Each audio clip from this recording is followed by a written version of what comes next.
Okay, everyone, it's time for the most exciting and potentially most painful part of our show, the torture test. See, real life is hard on gadgets. They get left in cars or dropped or spilled on or dunked. They get shoved into purses with keys. All kinds of things can happen to an iPad or a phone or a laptop. So we came up with a series of 5 tests to see whether these gadgets can stand up to real life. We have heat, cold, dropping, and spilling, plus every gadget will get a wild card test based in part on your feedback. The first device to go through the gauntlet, the new iPad. So we have an ice chest here, and we used our little infrared thermometer to determine that it's 31 degrees. Now, the iPad's stated temperature range says that you can safely use it down to 32. We kind of want to see what happens if we push it just a little farther than that. In you go, little iPad.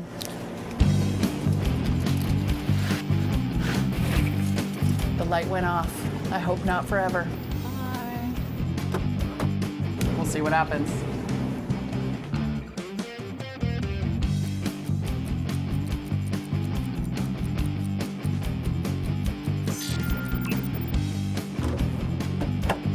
Find out how cold it is in here.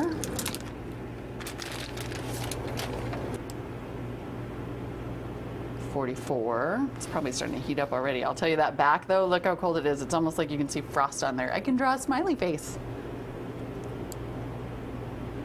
39 degrees. Turn it on. It's actually surprisingly responsive.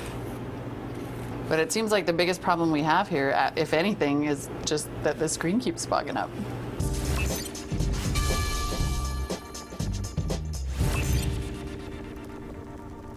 A car parked outside on a hot day can get up to 120 to 140 degrees Fahrenheit on the inside. Our oven's lowest temperature is 150 degrees, so we're about to push our iPad to just above its documented limit. We wrapped the little guy in a towel to protect the metal, and we left it in for 30 minutes. We just didn't really have the heart to keep it in longer than that.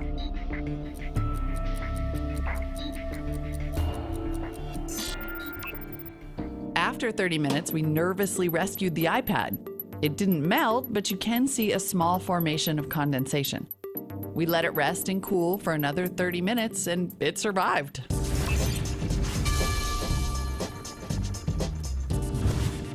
All right, our 3rd generation iPad has survived the cold test and the heat test, which is pretty impressive. We're going to continue the torture test gauntlet. Today we find out if it can take a drop on our way to see if it makes it all the way to water. All right, we've devised 3 drop zones for the new iPad. The first is about 18 inches, which I'm estimating is about the height of a bedside table. Then, assuming it survives, we're going to knock it off this countertop here, which seems likely if it's left on a table or if you're cooking with it in the kitchen. Finally, assuming it survives that, we'll drop it from standing height, which on me is a little unfair, I know, but, you know, I don't know, a guy could be holding it. Okay, let's get started with our 18-inch drop. Let's say it was on the table, it got knocked in.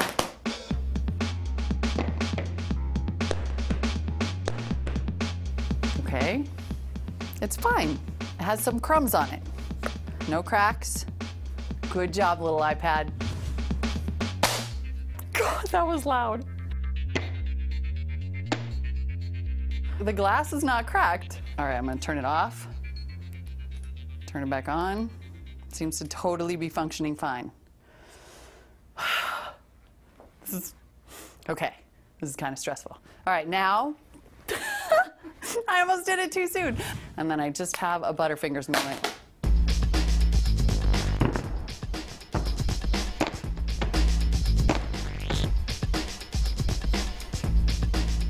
Look at that. iPad officially survives the drop test. In fact, I think I'm in worse shape than the iPad is.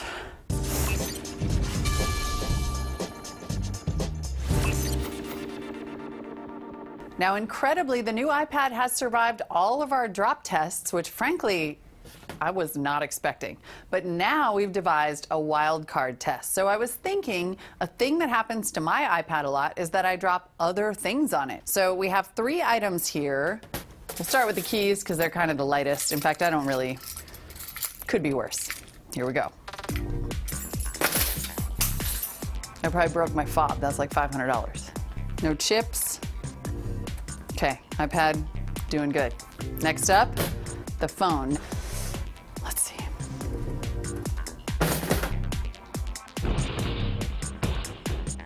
No big deal. They both seem fine. Man, I hope this soda can doesn't explode. All right.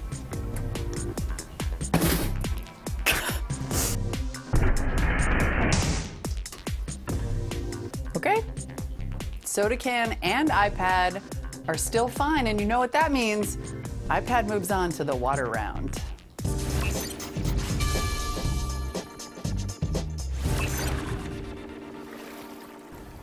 And I'm gonna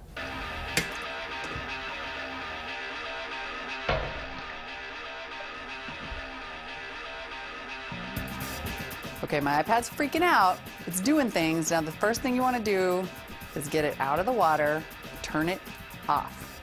Don't try to turn it back on. I'm gonna dry it here. The key with any device is that once it gets wet, you need to give it time to dry before you try to power it back on. With a phone or something, which we'll show you in future episodes, you can put it in a bag of something to try to dry it out. In this case, the worst scenario probably is that water got inside this dock, but you can see it's already come back on its own. I'm gonna turn it off though and leave it alone for a couple days and make sure it's still fine. So far though, I gotta say, this is one tough iPad. Tough.